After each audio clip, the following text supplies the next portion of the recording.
Let's see the question. बेटा क्या बोलता है क्वेश्चन?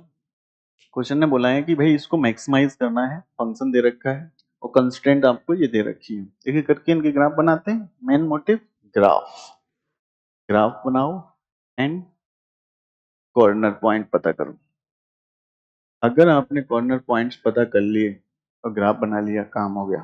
ठीक है, तो देखिए ग्राफ बनाते हैं। तो सबसे पहले इस कंस्ट्रेंट का पहले तो एक्स वाई बना लेते हैं। ये वाई एक्सेस, ये एक्स एक्सेस। ठीक है, अब देख, अगर मैं आपसे बोलूं x3, तो x3 किधर है? 1 2 3, ये वाली लाइन होगी कहीं पे, राइट? जब मैं इस लाइन का यूज कर लेता हूँ, ये वाली लाइन है x इक्वल टू 3, चलेगा क्या? ये x इक्वल टू 3 लाइन है विदाउट। ठीक है, बहुत ही सिंपल लाइन है x इक्वल टू 3, है ना? अच्छा, अब ग्रेटर देन है तो ये वाला रीजन होगा, राइट? ये वाला रीजन होगा इस तरफ का। अच्छा, तो और आगे क्या बोला है उसने? x प्लस वाई, तो ये 3 था, तो यहाँ 4 होगा, यहाँ 5 होगा, और यहाँ पे भी कितना होगा? 5 होगा। तो इसकी भी लाइन बना लेते हैं, ये वाली लाइन बन जाएगी। ठीक है, तो ये लाइन अपन ने बना ली है इसकी, x प्लस वाई, है ना, ग्रेटर देन 5। 5 का मतलब ऊपर वाला रीजन आएगा, तो इसका रीजन कौन सा होगा? ये वाला। अगर अपन दोनों की बात करें और इसको भी बना लेते हैं, ये पॉइंट कितना था? 3,0, ये पॉइंट कितना था? 5,0, ये पॉइंट कितना था? 0,5। अब इसको बनाते हैं। x 0 रखने पर y कितना आएगा? 3 आएगा। x 0 रखने पर y कितना आएगा? 3। 3 इधर होगा, या थोड़ा सा इधर कर लेते हैं। ठीक है, और 3 के बाद y 0 रखेंगे तो x कितना आएगा? 6 आएगा। 6 किधर होगा? इधर होगा। अगर मैं इसको यहां से बनाऊंगा, अगर इसको यहां से बना लेते हैं, तो ये वाली लाइन x 0 रखा तो y कितना आएगा? जैसे ही x 0 रखा अपन ने, x 0 रखा तो y कितना आ गया? 3 आ गया, है ना? और y 0 रखा तो x कितना आ गया? 6। तो एक रीजन ऐसा कुछ बनेगा, बनेगा क्या? इसको अगर बनाएं अपन, पक्का इस टाइप का बनेगा क्या? और उसने क्या बोला है कि भाई साहब 6 से बड़ा, है ना? एक बार अपन 5 को सही से लाइन बना के कोशिश करते हैं।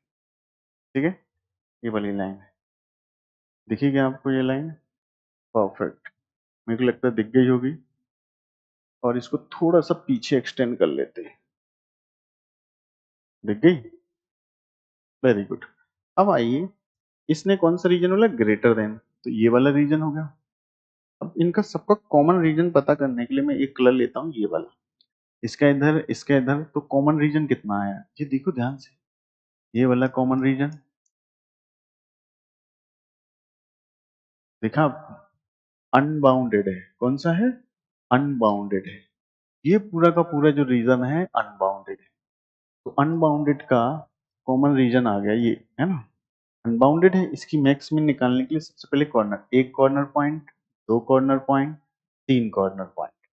तो इस कॉर्नर पॉइंट को पता करना है। सबसे पहले इसका नाम रख देते हैं ए, इसका नाम रख देते हैं बी, इसका नाम रख देते हैं सी। आसान है, ठीक है?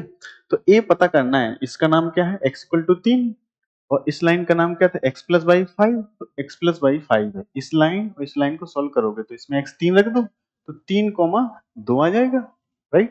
तो ये ए पॉइंट्स आ जाएगा अपना ए। मैं लिख देता हूँ ए कितना आ जाएगा अपना? 3,2। अब निकालते हैं बी। बी कौन सा है? ये वाला। ये कौन सी लाइन? इस वाली लाइन और इसका इंटरसेक्शन पॉइंट। तो कौन कौन सी लाइन है? इन दोनों को सॉल्व कर लेते हैं। कौन सी? x plus Y equal to 5, और दूसरी लाइन कौन सा है? x plus 2y equal to कितना लिखा? 6। तो सब्ट्रैक्ट कर लेते हैं, तो ये कट जाएगा बेटा। तो y इक्वल टू माइनस से कितना आएगा? -1। तो y इक्वल टू कितना आएगा? 1। y 1 आ गया यहाँ पे, तो x कितना आएगा? 4। जैसे y 1 रख दोगे तो x 4 आ जाएगा।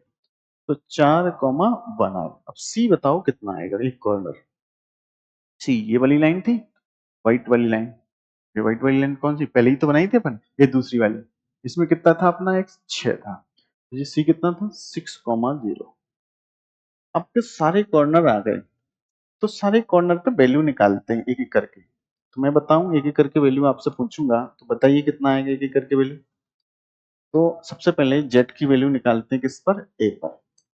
तो a रख देते हैं, a रखेंगे, ये वाला पॉइंट, उसमें 3, तो 3 माइनस के 3 हो गया, और 2 तो 4, तो 1 आ जाएगा।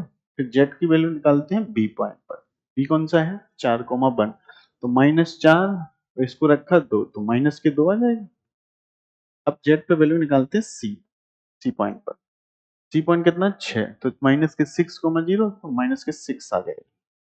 अब आप इनमें से देखो ध्यान से, मिनिमम वैल्यू कौन सी है, मिनिमम वैल्यू आपकी कौन सी आई, ये वाली। मैक्सिमम पूछा था, हाँ मैक्सिमम, तो मैक्सिमम वैल्यू कितनी आई 1।